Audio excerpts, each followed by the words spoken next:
As part of the continuing effort to share some of the really interesting vehicles across the various Battletech technical readouts, I want to take some time to highlight some from the 3085 technical readout.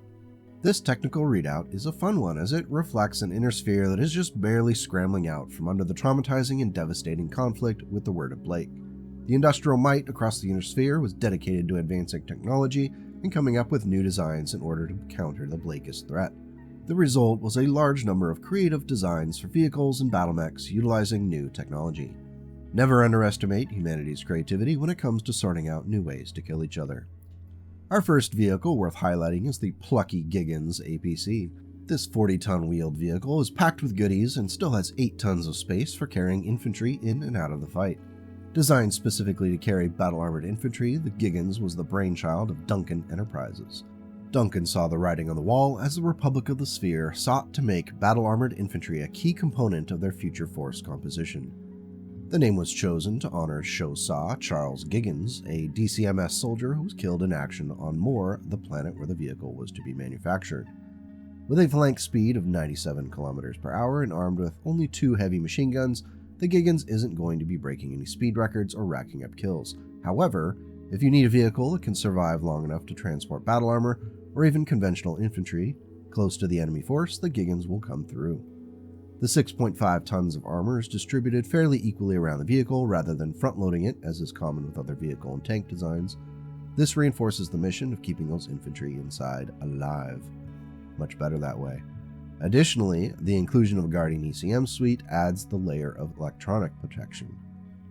While the 2 heavy machine guns wouldn't be effective against armor or battle mechs, they are devastating against infantry and light vehicles.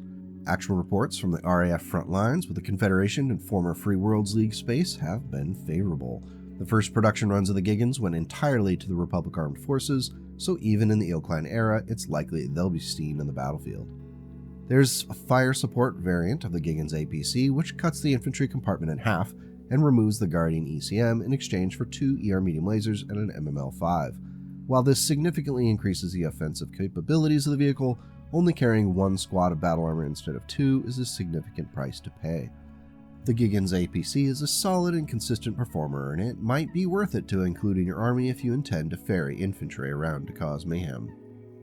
Our next 3085 vehicle has an interesting backstory in addition to an ability to ruin your entire day with a Gauss rifle. The Regulator II is a 50-ton hover tank built around a hefty 265 XL Fusion engine that sends this vehicle flying across the battlefield at up to 162 km per hour. The original Regulator dates back to 3057 and received multiple upgrades over the years due to its success. The Regulator II is the result of the Word of Blake identifying an effective vehicle and deciding it was theirs now. Using less than ethical means, full plans of the original Regulator were delivered to Aldis Industries on Terra along with the instructions to improve on the design as much as possible. Engineers went to work quickly and with the benefit of a near limitless supply of technology, created a design which had all the bells and whistles. Increasing the mass of the hover tank from 45 to 50 tons allowed an upgrade to the engine as well as increasing the amount of ferrofibrous armor. The key to appreciating the Regulator II is its Gauss rifle. The Blakist and later Republic of the Sphere models have an M7 Gauss, while the Capellan version carries an Inokuma Gauss rifle. Either way, it instantly made the Regulator II a threat that cannot be ignored. The only limitation on that damage output is the 2 tons of ammo, which means the crew must make every shot count. In field trials against the original Regulator, the II version won 95% of the fights due to being faster and better armored. Quickly put into active service, the Regulator II became a common sight across Blakist Protectorate militias. As the Blakists were being shuffled from the mortal coil by Devlin Stone's coalition, unique tactics had to be employed to take down the speedy Regulator IIs. With the formation of the Republic of the Sphere, Regulator II production continued, and manufacturing started with the Capellan Confederation after an agreement was reached to drop lingering claims of intellectual property theft and corporate espionage. Regulator IIs were a common sight in all of the Republic Armed Forces brigades and within the Capellan Confederation. McCarran's Armored Cavalry, as featured in a recent video, and the Confederation Reserve Cavalry received the bulk of delivered vehicles. The Regulator II is a sturdy and hard-hitting tank which can humble those battlefield commanders that underestimate it. Give it a try and see if you can't rack up a few mech kills. Our next candidate for a 3085 vehicle for your next battle is the Moltke main battle tank. This sleek design is deceptively massive at 75 tons. Equipped with a 300 XL engine, it's not breaking any speed records at a top speed of 64 km per hour. However, what it lacks in speed, it makes up for with a hard punch of 2 Kaliyama Weapons Industries LB-10Xs and 1 Flametech Inferno plasma rifle.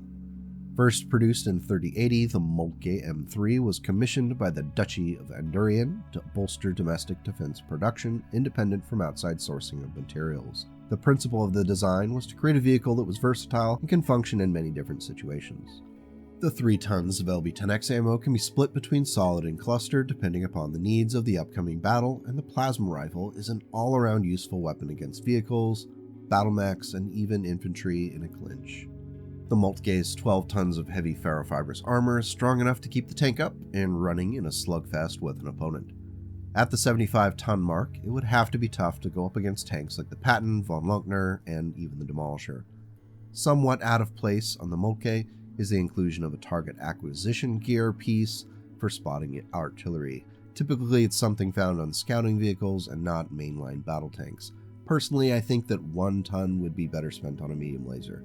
Perhaps this is an example of the factory adding what they have available rather than what is ideal. The first runs of the Moltke main battle tanks off of the assembly line went to the Andurian militia units. Following that successful deployment, the manufacturer, Brooks Incorporation, began to fill orders for the tank outside of the Duchy across former Free Worlds League planets that were on good terms with the Andurians. Reports from the field have been very positive. The first Moltke off the line, known as 0001, obtained some fame across the Duchy as one of the few Andurian units to engage with Blakist forces. Firing from cover, the crew of the Moltke was able to disable 3 Blakist armored units, causing significant damage to a convoy, which was then forced to retreat from the area.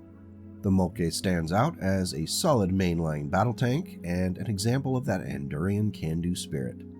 Give it a try in your next battle, and come let me know how it works out. The next vehicle that deserves some limelight is the Demon medium tank. This 6-wheeled 45-ton vehicle has a speedy 119 km per hour top speed and is equipped with all of the weapons you would need to absolutely ruin groups of infantry in battle armor.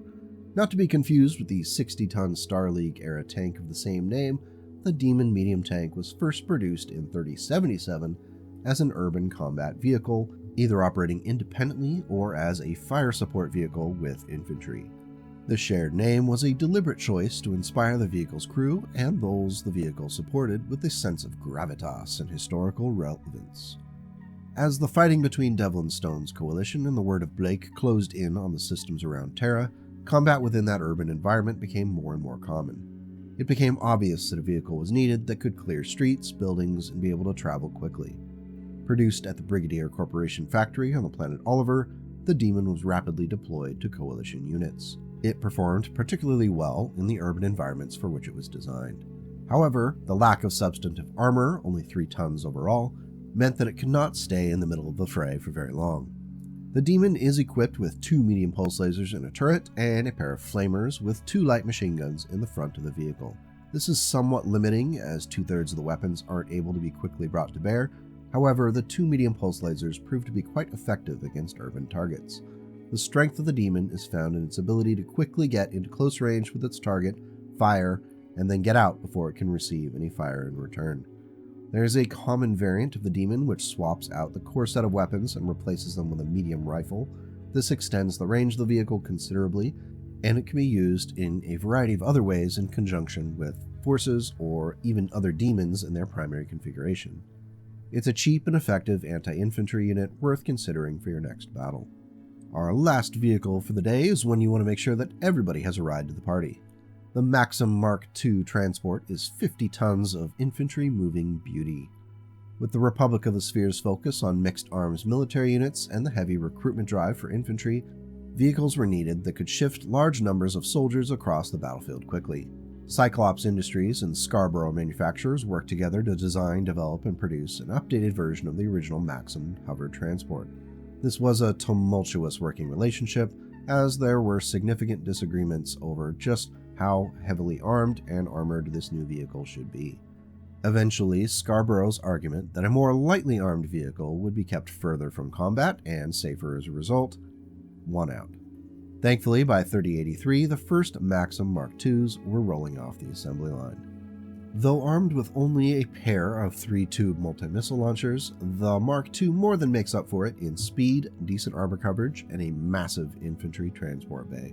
The star of the show is the 16-ton infantry bay, which can transport a full platoon of battle-armored infantry or a full company of standard infantry. Of course, it does little good to carry that many soldiers if you can't reach the front lines.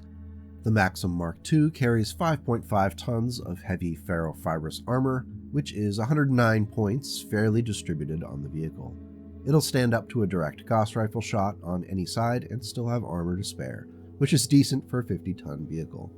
For defense, the two multi-missile launcher 3 units in the turret provide a nominal amount of protection should the Maxim need it. One of the biggest strengths of the Maxim Mark II is its speed, which is a swift 129 kilometers going at full tilt. So, in a perfect situation, you're getting in fast, dropping off your sizable number of infantry, and getting out before things get too dangerous. Easy, right? The first production runs of the Maxim Mark II went to the Hastati Sentinel regiments, with further runs split among the other Republic of the Sphere units. By the Clan Wolf invasion, Maxim Mark IIs could be found across the Republic in militia and official RAF units. It's been so successful that an export across other houses was a no-brainer. It seemed that there's no limit to the demand of a swift infantry transport. If you like the idea of a Maxim Mark II, but are wary of it being a little too defenseless, there is a variant popular in Lyran circles, which cuts the cargo capacity to just 8 tons in order to make room for a larger turret containing 2 light PPCs and a pair of machine guns. While this does significantly bulk up the weaponry, losing half of that cargo space could directly impact combat operations if your transports are limited. I suppose it's nice if you have the luxury to go either way. The 3085 TRO is an interesting book, and I'll definitely be revisiting it for future videos, as I think there are some real gems in here worth talking about. I'm very excited to see some of these mechs, vehicles, and aerospace fighters in official CGL plastic form someday. Hopefully I'll be around when they get to it. If you have a favorite unit from the 3085 technical readout that deserves some love, let me know in the comments. If you've enjoyed the video and want to see more, hit all the buttons and make sure to share that video with others who might enjoy it. Until I see you again, take care and go make the world a slightly better place today and tomorrow.